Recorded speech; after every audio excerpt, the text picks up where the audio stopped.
Stop doing this if you want to truly experience love. I am serious. Have you ever caught yourself obsessing over someone who barely even notices you? Maybe it does that person who is always just out of reach, who gives you just enough attention to keep you hooked, but never really gives you what you need. It is a frustrating, painful experience, but there's something magnetic about it, right? Something that keeps you coming back, even when you know you shouldn't.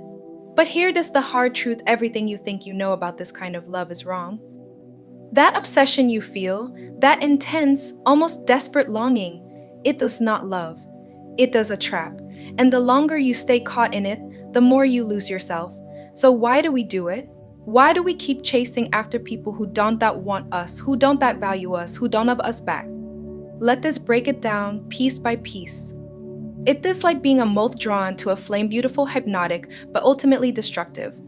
The more we chase, the more we burn. We are not just drawn to the man, we are drawn to the fantasy they represent. That almost, that maybe, ting, that tantalizing witch hive. It is the idea that if we could just get them to see us, to want us, then everything would be perfect. We get caught up in this illusion, believing that their love will somehow complete us, that their validation will finally make us feel whole. But that is the lie. It's not their love we wanted, it's the challenge, the chase, the idea of conquering the unconquerable. We've all been there, right? Obsessing over that one person who seems like the answer to all our problems. We fantasize about what it would be like to finally win them over, to have them look at us the way we have always wanted. We tell ourselves that if we can just make them see how amazing we are, then everything will fall into place. But here goes where it gets really twisted. We are not actually in love with them. We are in love with the idea of them. They become this mirror, reflecting back all our insecurities, all the things we wish we were but aren't. And that is what keeps us hooked. The unspoken promise that just maybe, if we can win them over, it'll finally be enough. But let me ask you this: how often has that actually worked? How many times have you chased after someone, bent over backward to get them to notice you, only to end up feeling even more empty and rejected? The truth is, this kind of obsession never leads to real love. It is just a cycle, of painful, exhausting cycle that leaves you questioning your worth and doubting your value, and it is time to break free from it. Heard this, the thing nobody tells you: true love doesn't make you feel like you chasing shadows. It doesn't leave you constantly questioning where you stand or whether you die good enough. Real love is warm, steady, and grounding. It doesn't leave you hanging, wondering if you get worthy. Real love is not a game of cat and mouse, it is a partnership, a connection that flows naturally without all the drama and uncertainty. And it starts with loving yourself. I know, you've heard it before. You need to love yourself first. But what does that even mean? Let's get real about it. Self-love isn't just about taking bubble baths and treating yourself to a nice dinner. It is about understanding your worth, recognizing your value, and refusing to settle for less than you deserve. It is about setting boundaries and walking away from people who don't respect you. It is about choosing yourself, even when it is hard, even when it means letting go of someone you thought you couldn't live without. When you start to see your own value, that obsessive pull toward the unattainable begins to fade. You stop seeing their indifference as a challenge and start recognizing it for what it is: a waste of your time and energy. You begin to understand that your worth isn't tied to their validation, that you don't need them to feel complete. And that is when the real magic happens. Let us dig deeper into why we fall into this trap in the first place. Why do we find ourselves so drawn to people who don't want us? A lot of it comes down to our own insecurities. We all have that little voice inside us that tells us we're not good enough, that we need someone else's approval to feel worthy. And when we encounter someone who is emotionally unavailable, it taps into that insecurity.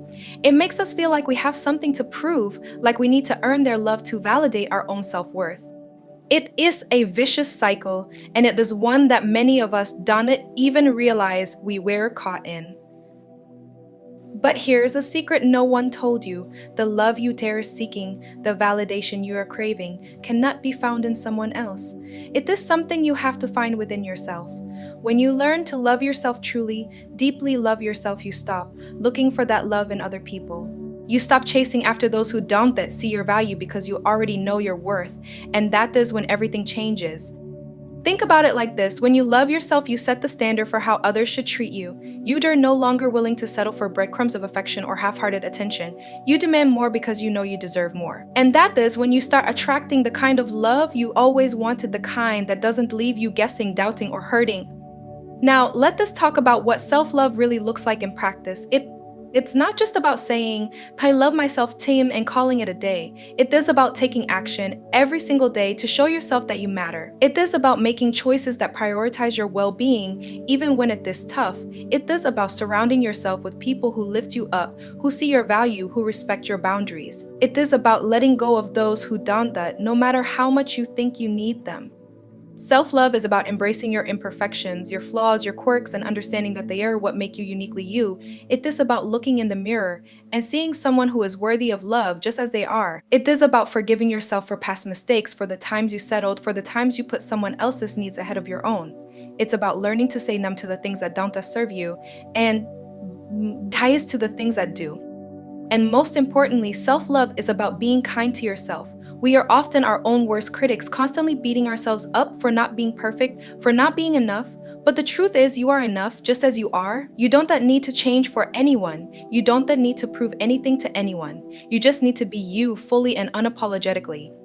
When you start living from that place of self-love, something incredible happens. You begin to attract the kind of love you truly deserve, the kind that is real, that is solid, that is built on mutual respect and admiration. You stop settling for less because you know your worth, and you refuse to accept anything that doesn't meet that standard. But let us be honest, this isn't that easy. It takes time, it takes effort, and it takes a lot of courage. It means facing your fears, confronting your insecurities, and doing the hard work of healing. It means letting go of the fantasy, the illusion, the idea that someone else's love will make everything better. It means choosing yourself every single day, even when it is hard, even when it is lonely. But hear this, the good news, you are worth it. You are worth the effort, you are worth the time, you are worth the love. And once you start believing that, everything else falls into place. So tonight, I want to propose a toast not to the one who got away, not to the one you're still pining after, but to the one person who has always been there for you, even when you didn't realize it, you. Let us fall in love with our own essence, our own laughter, our own scars, and the stories they tell. Let us cherish the love we have for ourselves, because that is the kind of love that transforms everything. Think about it, the most powerful love story you'll ever live is the one you write with yourself.